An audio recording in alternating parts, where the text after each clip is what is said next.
Welcome to Subramani. I'm going to talk to you about a little touchy topic, and the topic is becoming the guardian to your parents' finances. Many questions. Should you do it? Who should do it? Who is competent to do it? Which sibling of yours should be handling it? When do you step in and say, I will manage it for you? Right? Just too many questions. Now, largely money managing is seen as a man's activity, and cooking as a woman's activity. A lot of couples look after their own money well into their 70s and 80s, right? So it's not so much of an issue. So when does one step in and say, look, you are not capable of doing it, let me act as your guardian?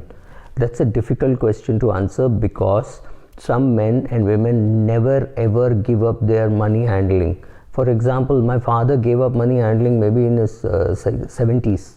He really couldn't care as long as I made sure that he had enough money in his bank account, and he had a very good portfolio. So it didn't require too much effort from his side, but he wouldn't even bother. Last 5-7 years, he had no clue how much he had, what dividends he was getting, but I mean, it was a happy ending.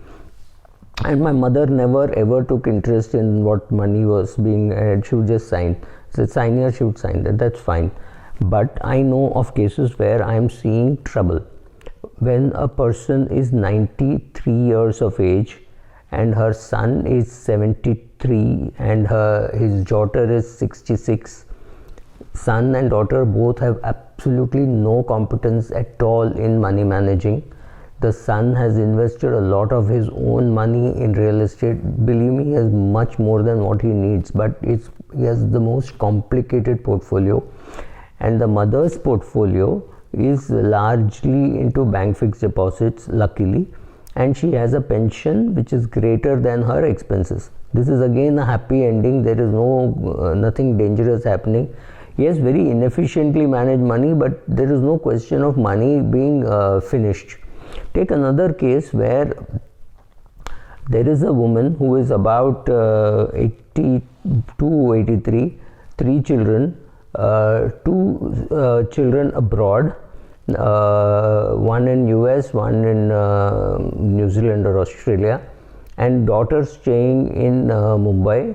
So mother staying in a senior citizen facility in Pune.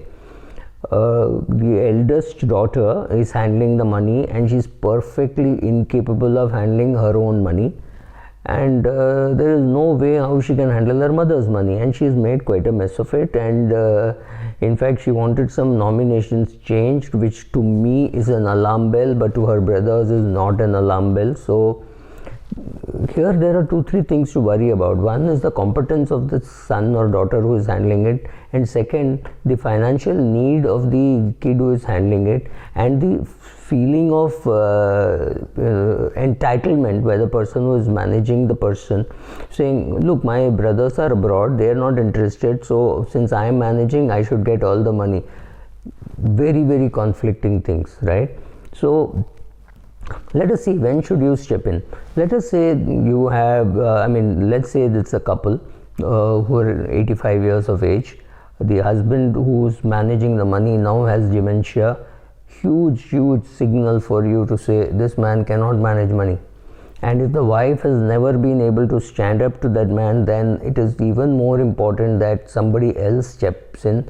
It has got nothing to do with age, it has got more to do with competence. Second, when you think that they have enough money and they can simplify the portfolio, don't be in equity, don't be in debt funds, get into simple things like bank fixed deposits, because the most important thing is that money has to last them during their lifetime, right? That's all.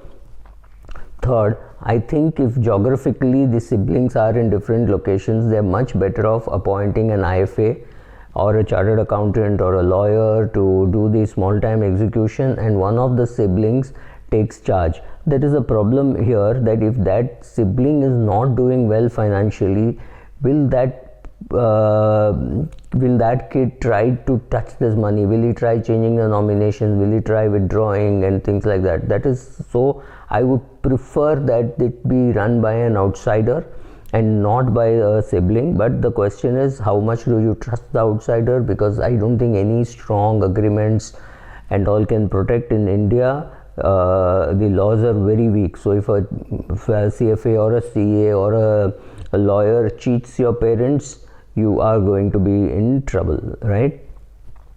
So my suggestion would be, at some stage you need to ask yourself all these questions which are necessary as to, as a kid or as a trusted advisor, anyway both you perform similar roles, what are the signals that you will pick up to say, I think this person needs care and I will step in, or my brother will step in, something like that.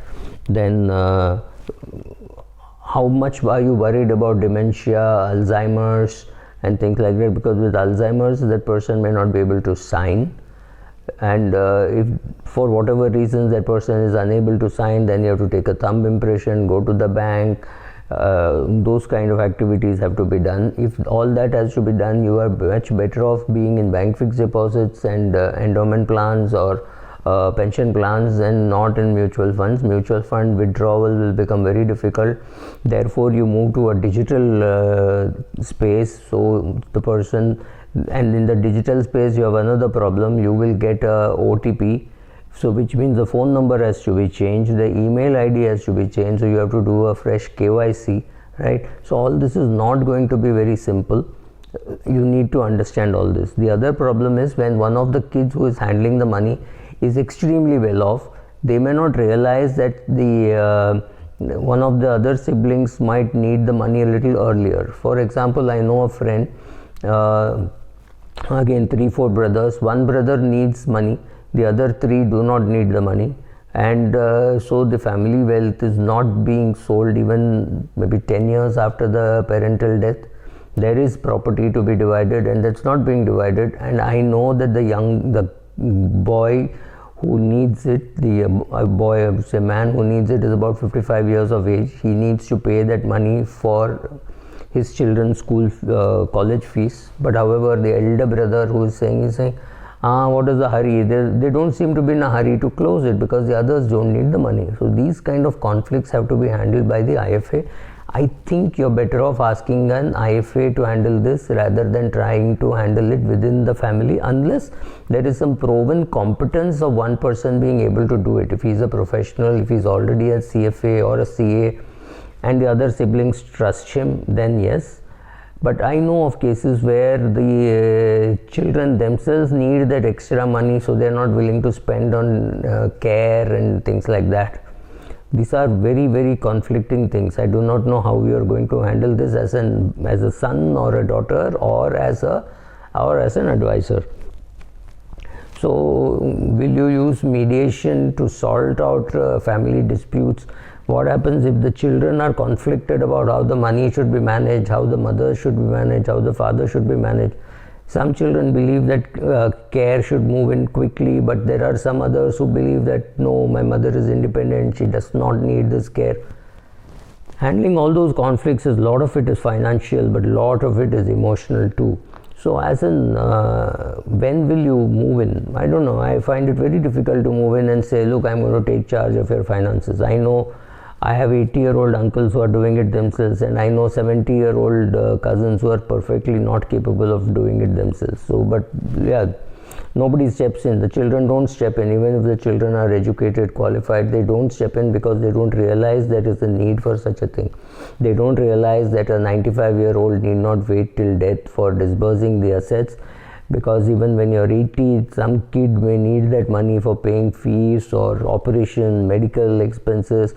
So it is important for you as a parent to realize that it is better to offer a lot of money during your lifetime, beyond your needs. Of course, all your needs have to be met, and money that you have beyond that, your children may need it to pay for their current expenses. So knowing those things and all is not easy. So When do you step in? What do you ask? Dementia, Alzheimer's, how do you handle all those things? That is another question to ask. How important is proximity? Do you want to give away the check signing authority to somebody else? So all these questions, like the Guardianship Act, finding out how can you appoint a guardian, what happens to your uncle or aunt who does not have a kid, right? In those cases it becomes even more difficult. There is absolutely no proof that you are not conflicted. You do not know the will, what they have made for whom, right? If you don't know any of those things, do you want to handle it at all? Do you want to handle it for a fee, or do you want to do it free? Even if an IFA is appointed or a chartered accountant is appointed, does he know what are his role, what is his role in doing this, what are his duties, what are his obligations, how much should he interfere, where is the line drawn? There is not enough legal infrastructure in this country to look after senior citizens and super senior citizens, right? So how does a 70-year-old son look after the finances of the 92-year-old father and the 87-year-old bedridden mother, right? That's going to be very difficult, but these are the questions which we don't even have an answer, right? So when will the client himself or herself tell you that they require help? Extremely unlikely. I know 80-year-olds who pretend that they can understand the dynamics of the market. I know 82-year-olds who are doing F&O, and they're perfectly all right. And I know 70-year-old who has no clue. She does not understand what is a dividend plan, what is a growth plan. She has her money mixed up in a lot of real estate. She has not made a will, and she will not listen, right? So you are conflicted as an advisor or as a cousin or as a relative to give advice. But the problem is, should you be giving advice, and are you yourself capable of giving advice, and what advice do you give to such people? I've always struggled with these kind of questions. I do not know how you struggle with those kind of questions. So be careful, find your own answers, because your answers will be different from my answers. So my job is to ask you the questions, so that I have done. So please find the answers and solve these kind of issues yourself, whether you're an IFA or the son, daughter, nephew of a person who you think needs this help. Sadly, we do not even know where to turn to if we need help. Thank you.